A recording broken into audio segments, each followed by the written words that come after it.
एक लीला आती है कि एक बार ठाकुर जी से रूठ गई किशोरी जी। ठाकुर जी बोले आप रूठ क्यों गई? बोले नीली नीली मणि आप जो पहन करके आए हो इसमें एक गोपी का चित्र दिखाई दे रहा है मुझको। ये कौन है?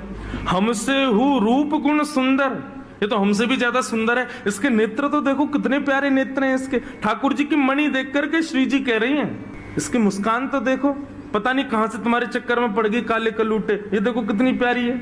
कौन है ये? इसके बारे में मुझे बताओ। मान करके रूठ करके बैठ गई।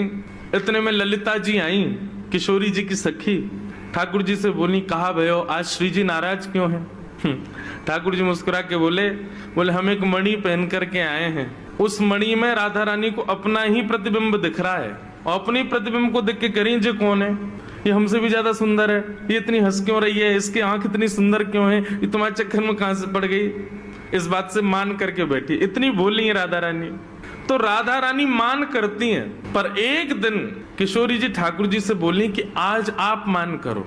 ठाकुर जी बोले नहीं आप ही करो, हमसे मत करवाओ। श्री जी बोली नहीं आप रोज मनाते हो हमको, हम आज मनाएंगी आपको, आप मान करो। ठाकुर जी बोले रहने दो ना, आप बड़ी कोमल हो, कहां तक मनाओगी हमको? नहीं हम मनाएंगी आपको, आप मान करो। ठाकुर जी बोले देख लो हम कर लेंगे। फिर बोले नहीं करो। सोई ठाकुर जी ने मान कर लिया। ठाकुर जी रूठ के बैठ गए श्री जी से। अब श्री जी ठाकुर जी को मना रही हैं। कभी ठाकुर जी की मनपसंद वस्तु बना के लावे, कभी ठाकुर जी का मनपसंद राग गा के सुनावे, कभी ठाकुर जी को नृत्य करके दिखावे, कभी ठाकुर जी के सामने उनका मनपसंद श्रृंगार करके आवे। सब प्रकार से श्री जी ने मनाने का प्रयास किया लेकिन ठाकुर जी नहीं माने। और मान लीला का ये नियम है कि सूर्यास्त तक मना सको तो मना लो, सूर्यास्त के बाद मान खत्म हो जाएगा। यदि मान में मना लिया तो मनाने वाला जीत जाएगा, और यदि मान सूर्यास्त तक नहीं मना पाए तो इसने मान किया वो जीत जाएगा। कैसा प्रेम है। सूर्यास्त हो गया महाराज। सूर्यास्त होके श्री जी आके बगल में बैठ गए। बोले ठीक है हम हार गए, अब मान छोड़ दो। लेकिन ठाकुर जी बिना कुछ बोले मान में ही चले गए। श्री जी बोली ये नियम नहीं है, सूर्यास्त के बाद मान खत्म करना होता है, आप तो मान में ही जा रहे हो। ठाकुर जी कुछ नहीं बोले, चले गए नंद भवन।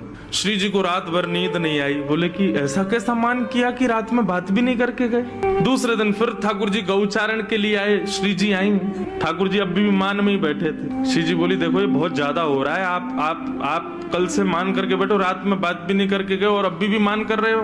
फिर श्री जी मनाने लगी, ठाकुर जी फिर नहीं माने और रात में फिर बिना बात किए चले गए। 2 दिन हो गए, अब तो श्री जी से सहन नहीं हुआ। इतनी व्याकुल हो गई श्री जी। कल तीसरा दिन है, कल अंतिम प्रयास करूंगी, यदि नहीं माने तो मैं यमुना जी में जल समाधि ले लूंगी। एक लीला आती है कि एक बार ठाकुर जी से रूठ गई किशोरी जी। ठाकुर जी बोले आप रूठ क्यों गई? बोले नीली नीली मणि आप जो पहन करके आए हो इसमें एक गोपी का चित्र दिखाई दे रहा है मुझको। ये कौन है? हमसे हूँ रूप गुण सुंदर, ये तो हमसे भी ज्यादा सुंदर है। इसके नेत्र तो देखो कितने प्यारे नेत्र हैं इसके। ठाकुर जी की मणि देख करके श्री जी कह रही हैं इसकी मुस्कान तो देखो, पता नहीं कहां से तुम्हारे चक्कर में पड़ गई काले कलूटे, ये देखो कितनी प्यारी है। कौन है ये? इसके बारे में मुझे बताओ। मान करके रूठ करके बैठ गई। इतने में ललिता जी आई, किशोरी जी की सखी। ठाकुर जी से बोली कहा भयो आज श्री जी नाराज क्यों हैं? ठाकुर जी मुस्कुरा के बोले हम एक मणि पहन करके आए हैं। उस मणि में राधा रानी को अपना ही प्रतिबिंब दिख रहा है और अपनी प्रतिबिंब को देख के करें जे कौन है? ये हमसे भी ज्यादा सुंदर है, ये इतनी हंस क्यों रही है, इसकी आंख इतनी सुंदर क्यों है, ये तुम्हारे चक्कर में कहां से पड़ गई? इस बात से मान करके बैठी। इतनी बोली है राधा रानी। तो राधा रानी मान करती हैं, पर एक दिन किशोरी जी ठाकुर जी से बोली कि आज आप मान करो। ठाकुर जी बोले नहीं आप ही करो, हमसे मत करवाओ। श्री जी बोली नहीं आप रोज मनाते हो हमको, हम आज मनाएंगी आपको, आप मान करो। ठाकुर जी बोले रहने दो ना, आप बड़ी कोमल हो, कहां तक मनाओगी हमको? नहीं हम मनाएंगी आपको, आप मान करो। ठाकुर जी बोले देख लो हम कर लेंगे। फिर बोले नहीं करो। सोई ठाकुर जी ने मान कर लिया। ठाकुर जी रूठ के बैठ गए श्री जी से। अब श्री जी ठाकुर जी को मना रही हैं। कभी ठाकुर जी की मनपसंद वस्तु बना के लावे, कभी ठाकुर जी का मनपसंद राग गा के सुनावे, कभी ठाकुर जी को नृत्य करके दिखावे, कभी ठाकुर जी के सामने उनका मनपसंद श्रृंगार करके आवे। सब प्रकार से श्री जी ने मनाने का प्रयास किया लेकिन ठाकुर जी नहीं माने।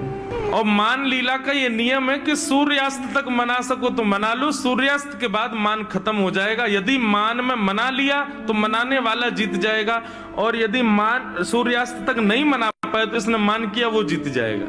कैसा प्रेम है। सूर्यास्त हो गया महाराज। सूर्यास्त होके श्री जी आके बगल में बैठ गए, बोले ठीक है हम हार गए, अब मान छोड़ दो। लेकिन ठाकुर जी बिना कुछ बोले मान में ही चले गए। श्री जी बोली ये नियम नहीं है, सूर्यास्त के बाद मान खत्म करना होता है, आप तो मान में ही जा रहे हो। ठाकुर जी कुछ नहीं बोले, चले गए नंद भवन।